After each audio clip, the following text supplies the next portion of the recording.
So here we go again. We're going to design another plot, a half a plot this time, and it's plant once and harvest forever. So if you are that lazy gardener and you want to just fill half of your plot with things that are just going to perform, keep on going and just keep on giving, then this is the episode for you. Like I said, my name's Glenn and I run a very, very large allotment site. So hopefully some of the experience I've gained can put straight into your toolkit for your allotment experience. So we'll start with half a plot, and it's the same plot I used for the last video because I just feel it gives us a good all-round base. It's very rough around the edges. It's very similar to what you will all start with. So we'll start with that, and let's go ahead and put in a nice flat area first of wood chip paths. And the reason I'm going to use wood chip this time is simply it's very, very low maintenance. You put it down and you put it down thick and there's very little to do. If you do grass borders, then you do need to mow the lawn more times than you do need to replace a wood chip. So we'll go with wood chip paths, and we'll start off with a fruit cage. Now, a fruit cage is a good investment, or you can make one if you're handy with a toolkit. Just pop that fruit cage in there as well, and you want it fairly tall. You want to be able to walk around in there, and there's a reason for that. We're going to start off with some fruit trees. Now, apples, pears, cherries, plums. The varieties are endless, and this time of year, so we're in the autumn going into winter, you can buy bare-rooted stock. So a bare-rooted fruit tree is generally a hell of a lot cheaper than one in a root ball. So we buy our bare-rooted fruit stocks, and because we're in a fruit cage, we don't want it to get massive. So I would espalier your fruit trees, and if you don't know what that means, is they just grow horizontally. So you can make it about 1.2 meters high, for example, and get it to grow acrosswise. The yield of fruit will be greater, and it's just so easy to manage. You keep it pruned, you prune it twice a year, a hard prune in the winter and a tarted up look after it in the summer pruning, and that will bear fruits from within the first 2 years. I would say let it establish, and then you've got fruit pretty much forever. So pick your varieties and always go with something you like to eat as well. Don't just stick an apple tree in because you've seen it cheap. It's an investment that's going to last years and years and years. So choose wisely on your trees. Then in the same fruit cage, if you have room, I would always go with some fruit bushes. So we've got gooseberries, we've got blueberries, we've got raspberries, and we've got all the black currants and red currants. So we've got our fruit bushes, and these are fairly easy to maintain. You just give them a prune. But again, choose what you're comfortable with, and it will just keep producing year after year after year within about 2 years of planting. So if we build it now, it's going to give us a lot more in the future. So there is your fruit cage. It's all set up, it's looking beautiful, and it's very easy to manage. I would chip the whole entire base of this fruit cage.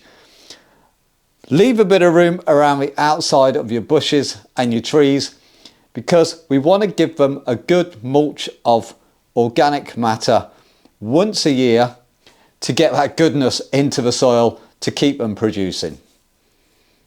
Now outside the area, so outside the fruit cage, like I said, we've got our wooden paths, and for this example I'll go for 4 very large beds or bigger beds, and in these beds we'll start off with bed number 1, and to give us the most bang for our buck, let's do it. Let's put in some asparagus.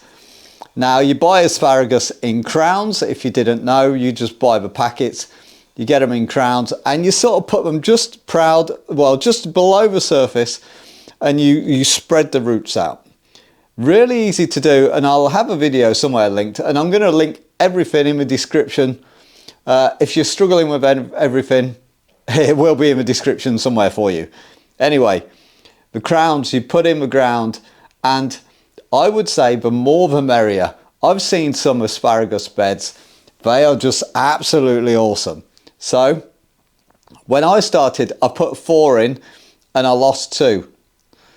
And after 3 years, losing 2 plants, it's pretty much devastating, because you've got to wait another 3 years before it matures and gives you edible asparagus spears. So the more the merrier. Stick them in the bed. Again, this bed, it needs a lot of organic matter in. These are very hungry plants, and they do need that time to establish. Now, a very established asparagus can keep on giving you a good harvest for up to 15 to 25 years. So, again, if you've seen the price of asparagus in the shops, having your own dedicated bed for it, it is a luxury, but if you get it right, oh my God, it rewards you in spades. So that's my first bed, and I would always stick that in plant once, harvest forever category. So bed 1, done, tick. Moving on to bed 2. Yeah, it's a good old favourite, rhubarb. You plant it, it's a great doer, and it just keeps on giving. So year after year, it will come up, it'll die back, it'll come up. It just keeps on going. It's bulletproof. It can go through pretty much any winter, and they last for absolutely years. You'll harvest off it for around 15 years. But saying that, the rhubarb you have, once you plant it in, I would say divide it up every 5 years. It just fills that bed up nicely, so you can start with 1 or 2, and then it'll fill that bed up nicely. If you are on an allotment site, and all these are applicable to the home garden as well, but if you are on an allotment site or know someone on the allotment, before going and buying rhubarb, I would ask around, or pop up your local allotment and ask around, see who's growing rhubarb, and just say, hi, my name's Glenn, is your rhubarb ready to be divided? I've just started my new vegetable patch, and I'm really looking forward to growing some rhubarb. Hopefully some kind-hearted people will help you out. So that's a way to get your rhubarb very, very cheap, well, free, and it just goes in your plot. 5 years later, you would divide yours up, give it to someone in need as well, or expand your plot. That's the rhubarb bed. As for feeding rhubarb, again, organic matter, a good mulch once a year, and you're done. Very low maintenance. Right, so bed number 3, we're going to go with a perennial kale. Now, be careful, because some of these varieties can get very tall, so choose correctly, or choose wisely, as it was. But a perennial kale is a cut and come again. It's very hardy, it's cold tolerant, so it'll go through most winters, and it's a great one for that vegetable that we can plant once and harvest forever. It lasts for years upon end, but there is one caveat with this. Most perennial kales are grown from cuttings, so again, it's a good time to go around with local allotments and ask anyone, or around your allotment, or ask anyone if they are growing any kale, and can you take a cutting. Fill your beds full of that, and it'll just give you that nice leafy green all the way through the season, but it does taste better after the first frost. Now moving on to bed 4. This is our final bed, and I've gone for strawberries.